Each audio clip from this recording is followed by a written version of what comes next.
My name is Michael C. Rupert. I'm a former Los Angeles police officer.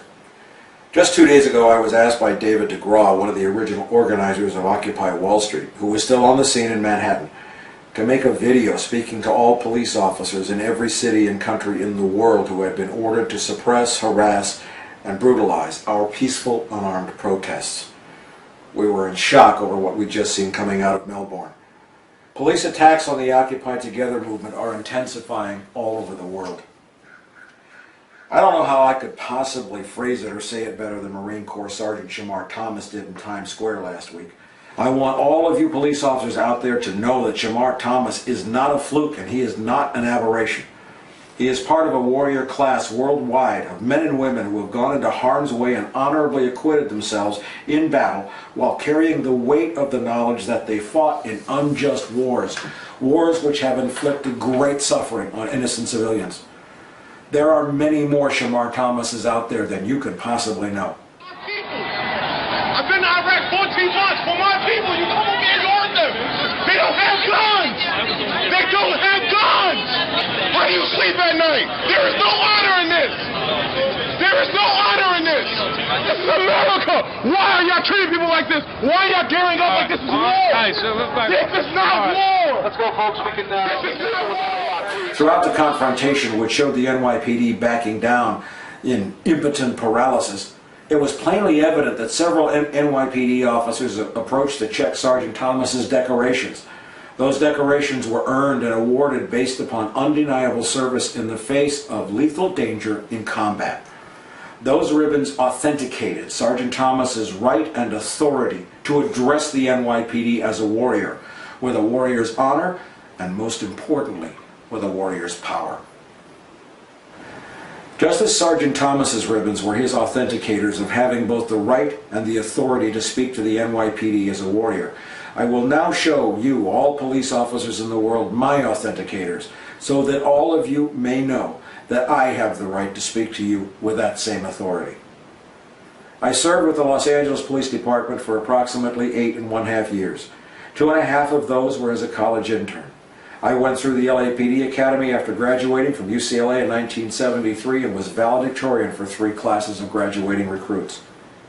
I did street time on the streets in South Central Los Angeles, in the district with the highest per capita crime rate in the city, a place that is still today known as the jungle. Several times in those years I was injured in hand-to-hand combat. In the 1970s, all we had to control events were our minds, our bodies, our wits, a baton, and our 6-shooters. The only radios available were in the police cars. We had no pepper spray, we had no tasers, no fancy riot gear, no shields. During my time on the street, I worked assignments in patrol, narcotics, and detectives. I became a training officer to break new police officers in on the street after they had just come out of the academy. I received 13 citations and 3 commendations for bravery, investigations, tactical command skills, and attention to duty. I was an expert pistol shot. During the course of my 5 years as a police officer, I was involved in 2 shootings.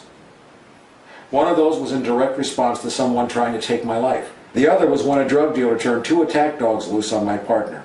I killed the dogs and arrested the dealer. I'm proud to say that I have never taken a human life. In the shooting where my life was in danger, my bullet bounced off the windshield of the man trying to run me down. There are, however, 2 significant times that I will always remember when I could have lawfully, and many would say justly, taken a human life, and I think they're my proudest memories of being a police officer. Had I taken those lives when I could have, doors would have opened to me to some of the most sought-after positions in the police department.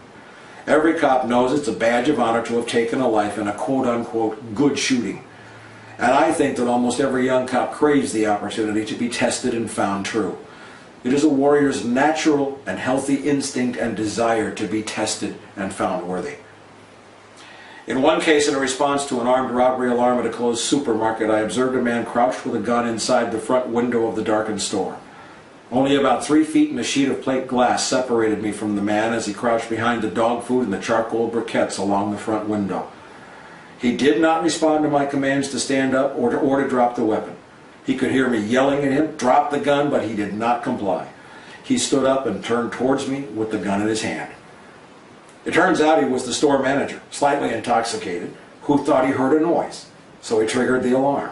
He was in street clothes, and he had no identifying badges. In another instance, a young black man suspected of burglary turned on me in a dark alley with a gun in his hands, fully intending to shoot me.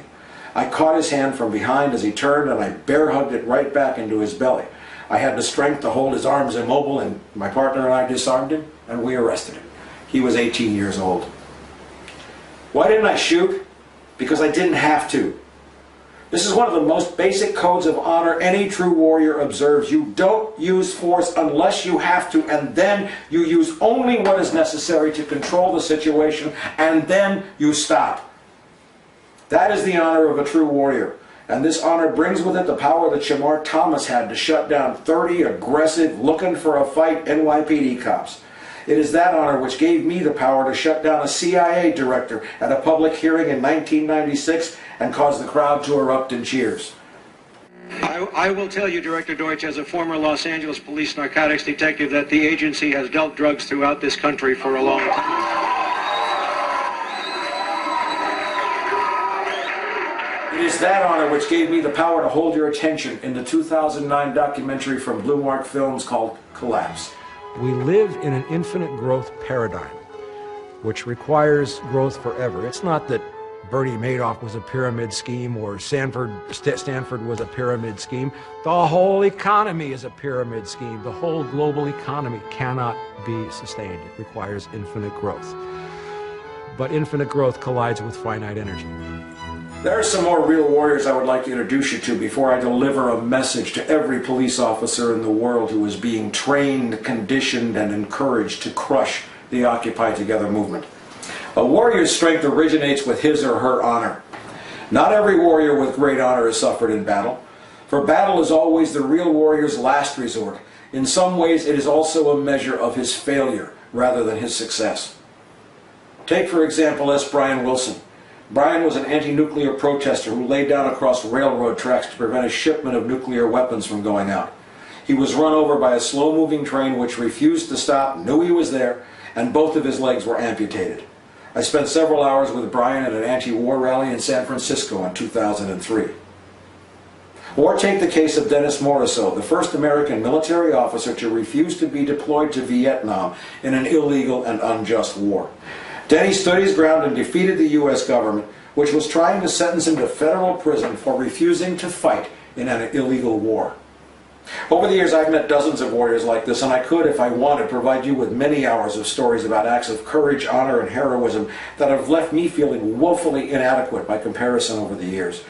But what I want to do is to tell you about the one warrior who taught me more than any other, and who serves as a beacon for all of us in these darkest of days.